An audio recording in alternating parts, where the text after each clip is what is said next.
हरे कृष्णा। आप सभी को बसंत ऋतु की हार्दिक शुभकामनाएं। बसंत ऋतु को ऋतु का राजा माना गया है। इस समय पंचतत्व अपना प्रकोप छोड़कर सुहाने रूप में प्रकट होते हैं। पंचतत्व यानी जल, वायु, पृथ्वी, आकाश और अग्नि, ये सभी अपना मोहक रूप दिखाते हैं। आकाश स्वच्छ होता है, वायु सुहानी, सूर्य रुचिकर, तो जल पीयूष के समान सुखदाता, और धरती वो तो मानो साकार सौंदर्य का दर्शन कराने वाली है। आज बारिश भी हो रही है। वैसे ठंड से छूटे बिहंग अब उड़ने का बहाना ढूंढते हैं, तो किसान लहलाती जौ की बालियों और सरसों के फूलों को देखकर अगाते नहीं है। धनी लोग जहाँ प्रकृति के इस नव सौंदर्य को देखने की लालसा प्रकट करते हैं, तो वही निर्धन शिशिर की प्रार्थना से मुक्त होने पर सुख की अनुभूति करने लगते हैं। इस विलक्षण प्रकृति के विषय में श्रीमद् भगवत गीता में 10वें अध्याय का भगवान कृष्ण कहते हैं कि समस्त ऋतुओं में फूल खिलाने वाली बसंत ऋतु मैं हूं। भगवान कह रहे, यह वह अध्याय है जहां भगवान बताते हैं कि किस प्रकार हम भगवान को इस सृष्टि में देख सकते हैं, अनुभव कर सकते हैं। विशेषतया इस संसार में जो कुछ भी सर्वश्रेष्ठ है, वह अपनी शक्ति, अपनी सुंदरता और अपना ऐश्वर्य स्वयं भगवान श्री कृष्ण से ही प्राप्त करता है। इस संसार में हम विभिन्न चीजों से, विभिन्न वस्तुओं से आकृष्ट होते हैं, वह सब भगवान की शक्ति का ही एक अंश है। उनके आकर्षण का केंद्र भगवान ही है। सभी श्रेष्ठ वस्तुओं और व्यक्तियों की श्रेष्ठता भगवान की शक्ति का एक स्पेलिंग मात्र है। जिस प्रकार हम इस संसार में भगवान का अनुभव कर सकते हैं, उनके ऐश्वर्य को समझ सकते हैं, तथा प्रत्येक उत्सव में भगवान का यह ऐश्वर्य विविध रूपों में प्रकट होता है, जिससे हम उनके प्रति आकर्षण होते हैं। और ऐसा ही एक विशेष दिवस है, एक विशेष उत्सव है, वह है बसंत पंचमी, जिसे श्री पंचमी और ज्ञान पंचमी भी कहा जाता है। यह त्योहार माघ के महीने में शुक्ल पंचमी के दिन मनाया जाता है। यह तो हम सभी जानते हैं कि हमारे यहाँ पूरे वर्ष 6 ऋतुएं होती हैं, जिसमें से बसंत ऋतु, ग्रीष्म ऋतु, वर्षा ऋतु, शरद ऋतु, हेमंत ऋतु और शिशिर ऋतु शामिल है। इन सभी ऋतुओं में बसंत ऋतु सब ऋतु का राजा माना जाता है, और बसंत पंचमी के दिन से शुरुआत होती है इस बसंत ऋतु की। इसी कारण इसे बसंत पंचमी भी कहा जाता है। तो इस ऋतु में खेतों में फसल लहलहा उठती हैं, फूल खिलते लगते हैं, हर जगह खुशहाली नजर आती है, और धरती पर सोना उगता है, यानी धरती पर फसल लहलहाती है। ज्योतिष के मुताबिक नए काम की शुरुआत के लिए यह एक अच्छा दिन होता है, और इसी दिन से वृंदावन में 40 दिन तक होली आज से प्रारंभ होती है। इस दिन संपूर्ण विश्व में भगवान के श्री हरि विग्रह को पीले वस्त्र और पुष्पों से सजाया जाता है। हर साल मथुरा में बसंत पंचमी का उत्सव अत्यंत ही विशेष होता है, क्योंकि इस दिन से ब्रज में रंगों के त्योहार रंगोत्सव यानी होली की शुरुआत होती है। बसंत पंचमी के दिन मंदिरों में ठाकुर जी को गुलाल अर्पण कर दिया जाता है। रसिया धमार आदि होली के गीतों का गायन होता है। आज से प्रारंभ होता है, और इसके पश्चात यह क्रम अगले 1.5 महीने यानी होली के दिन तक चलता है। बसंत पंचमी के दिन बरसाना होली, नंदगांव की होली, ब्रज की होली और लठार होली होती है, तथा 1.5 महीने तक इस मनमोहक दृश्य का आनंद उठाने के लिए दूर दूर से भक्तगण मथुरा आते हैं। और इस दिन यहाँ के सभी प्रमुख मंदिर, सब मंदिरों में जमकर गुलाल उड़ाया जाता है, वृंदावन के विश्व प्रसिद्ध मंदिर जैसे बांके बिहारी मंदिर, उसमें बसंत पंचमी की इस होली का नज़ारा बेहद ही रमणीय है, मन भावन होता है। इस दिन मंदिर में श्रृंगार, आरती के बाद सबसे पहले मंदिर के सेवायत पुजारी भगवान श्री बांके बिहारी जी को गुलाल का टीका लगाकर होली के इस पर्व की विधिवत शुरुआत करते हैं। उसके बाद मंदिर के प्रांगण में उपस्थित हजारों भक्तों की संख्या में इस पावन बेला का आनंद लेते हैं।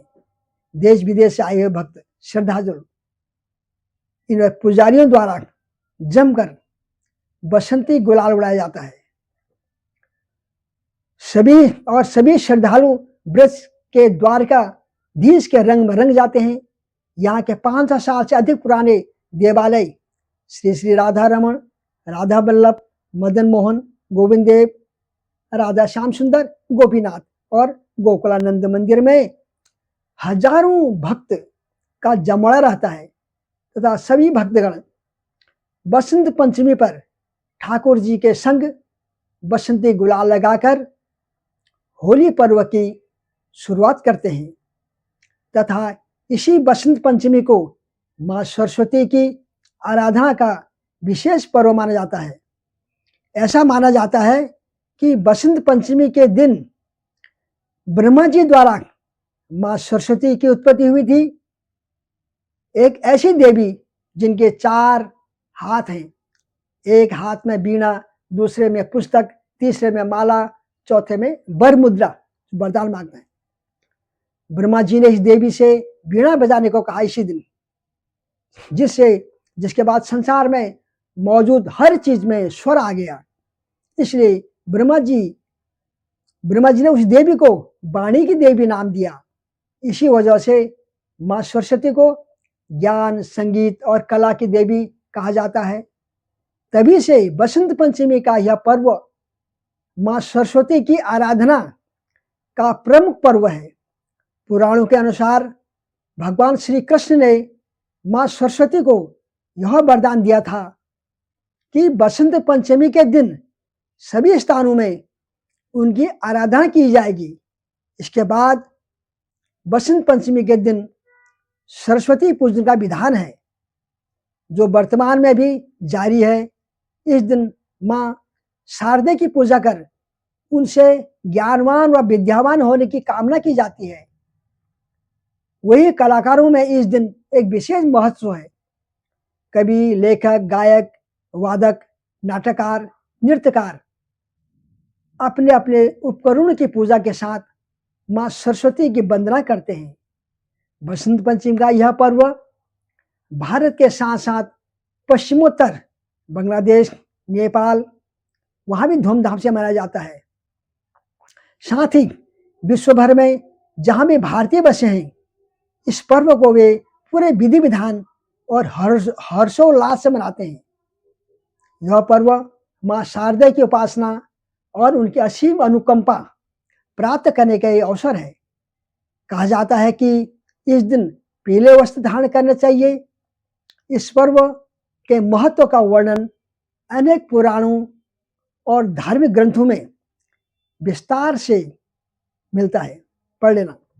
इस दिन देश भर में शिक्षाविद और छात्र माँ शारदा की पूजा कर उनसे और अधिक ज्ञानवान बनने की प्रार्थना करते हैं। बसंत पंचमी के दिन विद्यालयों में भी देवी सरस्वती की आराधना और पूजा की जाती है। भारत के पूर्वी प्रांतों में तो इस दिन घरों में देवी सरस्वती की पूजा स्थापित कर उनकी पूजा की जाती है और अगले दिन मूर्ति को नदी में विसर्जित किया जाता है। बसंत पंचमी पर पीले वस्त्र पहनने से, हल्दी से सरस्वती की पूजा और हल्दी का ही तिलक लगाने का कई स्थानों पर विधान है।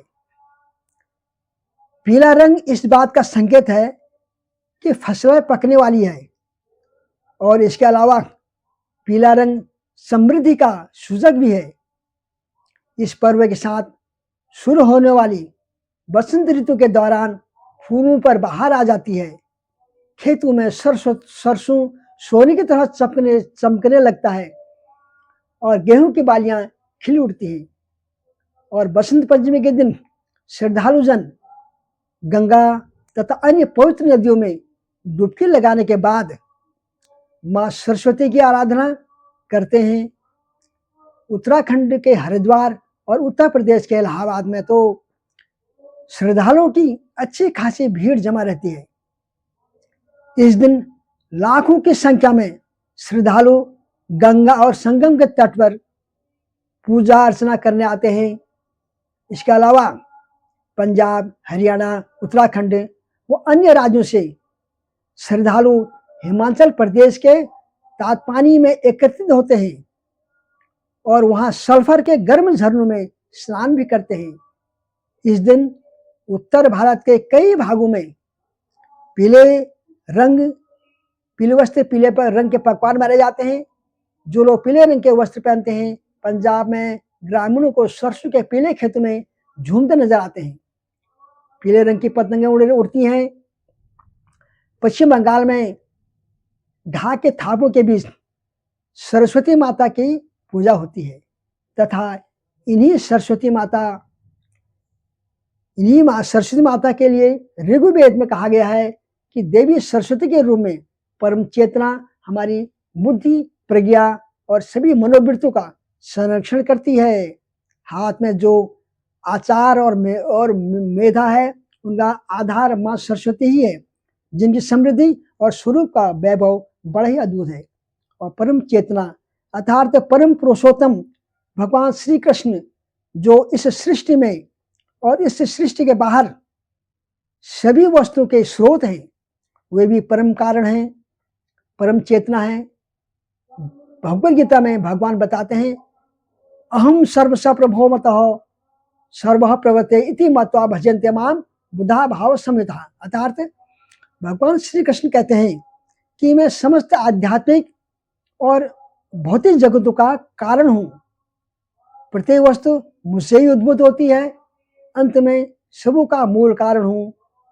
सारी वस्तुएं मेरे अधीन हैं, मेरे ऊपर कोई भी नहीं है। और जो बुद्धिमान व्यक्ति यह भली भांति जानते हैं, वो मेरी प्रेमा भक्ति में लगते हैं तथा हृदय से पूरी तरह मेरी पूजा में तत्पर होते हैं। तथा इन्हीं भगवान श्री कृष्ण सृष्टि के संचालन हेतु उनके भक्तों को विभिन्न सेवाएं दे रखी हैं। जिस प्रकार ब्रह्मा जी को सृष्टि उत्पन्न करने की, तो महादेव शंकर जी को संहार करने की, उसी प्रकार माँ लक्ष्मी जी को धन की देवी, दुर्गा को सृष्टि रूपी भौतिक दुर्ग के रक्षा के लिए, और माँ सरस्वती जी को विद्या, कला और संगीत का प्रभार दिया है, जिसे वे बहुत कुशलता से निभाती है। और जो उनकी अर्चना करके उन्हें प्रसन्न करता है, उसे इन सब की प्राप्ति होती है। परंतु अपना दायित्व पूर्ण करते हुए भी माँ सरस्वती इस तथ्य का स्मरण रखती है कि परम पुरुषोत्तम भगवान श्री कृष्ण सबके स्वामी हैं और सभी देवी देवता उन्हीं के दिव्य सेवा में संलग्न हैं। जिसका उदाहरण है कि जब रामायण में रावण का छोटा भाई कुंभकर्ण ब्रह्मा जी से वरदान प्राप्त करने के लिए तपस्या करता है, तो सभी देवी देवता घबराकर सरस्वती माता से प्रार्थना करते हैं कि कृपया आप उसकी जिह्वा पर वास करें, यानी जिह्वा पर बैठ जाएं, जिससे जो उसके मन में है वह न मांगकर वह उसके विपरीत वर मांगे। तो माँ सरस्वती जी देवताओं को आश्वासन देती है और वर मांगते समय कुंभकर्ण की जिह्वा पर बैठ जाती है। जिसका परिणाम क्या हुआ, कुंभकर्ण इंद्रासन मांगने लगा तो उसके मुख से इंद्रासन के जगह पर क्या निकला, निंद्रासन, अर्थात सोते रहने का वरदान। इस प्रकार माँ सरस्वती ने भगवान के बनाई हुई सृष्टि की रक्षा हेतु देवताओं की सहायता की। सरस्वती माता भगवान की सेवा करने व उनकी अध्यक्षता में कार्य करती है। और एक प्रसंग हमें और आता है, चैतन्य महाप्रभु जीवन से मिलता है कि जो स्वयं भगवान श्री कृष्ण ने, जब केशव कश्मीरी पंडित नामक एक महान विद्वान कश्मीरी पंडित था, जो कि सरस्वती माता का भक्त था, शास्त्रों पर शास्त्रार्थ करने के लिए नवद्वीप आए, तो यह पंडित दिग्विजय बना हुआ था और वह भारत के समस्त विद्या केंद्रों का भ्रमण कर चुका था। एक बार गंगा तट पर टहलते हुए श्री चैतन्य महाप्रभु, जो कि उस समय निमाई पंडित के नाम से विख्यात थे, उनकी भेंट केशव कश्मीरी पंडित से हो गई। तब निमाई ने उनसे गंगा के प्रशंसा में एक संस्कृत का श्लोक रचने को कहा, जिस पर उस पंडित ने अल्प समय में ही 100 श्लोक बना डाले और उन्हें सुनाकर अपने पंडित का प्रदर्शन किया। तब उन 100 श्लोकों को निमाई ने, भगवान चैतन्य महाप्रभु ने तत्काल ही कंठस्थ कर लिया और उनमें से एक श्लोक को उद्धृत करते हुए उनकी छंद शास्त्र एवं साहित्य संबंधी त्रुटियों को संकेत किया और इसके अलावा कई त्रुटियां दिखलाई उस सब श्लोकों में, जिससे कश्मीरी पंडित आश्चर्य से स्तंभ रह गया। वो आश्चर्य था कि एक व्याकरण का विद्यार्थी, एक बालक इतने विद्वान के साहित्य में त्रुटियां निकाल रहा है। किंतु अंत में विद्या की देवी सरस्वती माता ने केशव कश्मीरी को स्वप्न में आदेश दिया कि वह भगवान श्री चैतन्य महाप्रभु की शरण स्वीकार कर ले, क्योंकि वे स्वयं भगवान श्री कृष्ण हैं। और इस तरह वह पंडित भगवान श्री कृष्ण का भक्त बन गया। इस प्रकार इन सब उपरोक्त कथनों से हमें समझ में आता है कि माँ सरस्वती भगवान श्री कृष्ण की अनन्य सेवकाओं में से एक है। उनके द्वारा प्रधान पद व उपाधि का प्रयोग इस संसार में जीवों के कल्याण और भक्तों की सहायता हेतु करती है। तो आइए इस बसंत ऋतु में, इस बसंत पंचमी पर हम माता सरस्वती से यह आशीर्वाद मांगें कि हम पूर्ण तन्मय से परम पुरुषोत्तम भगवान श्री कृष्ण की भक्ति में लगें और अपनी पूरी सामर्थ्य से भगवान और उनके भक्त की सेवा करके इस मानव जीवन की पूर्णता को प्राप्त करें। पुनः आप सभी को बसंत पंचमी की हार्दिक शुभकामनाएं। धन्यवाद।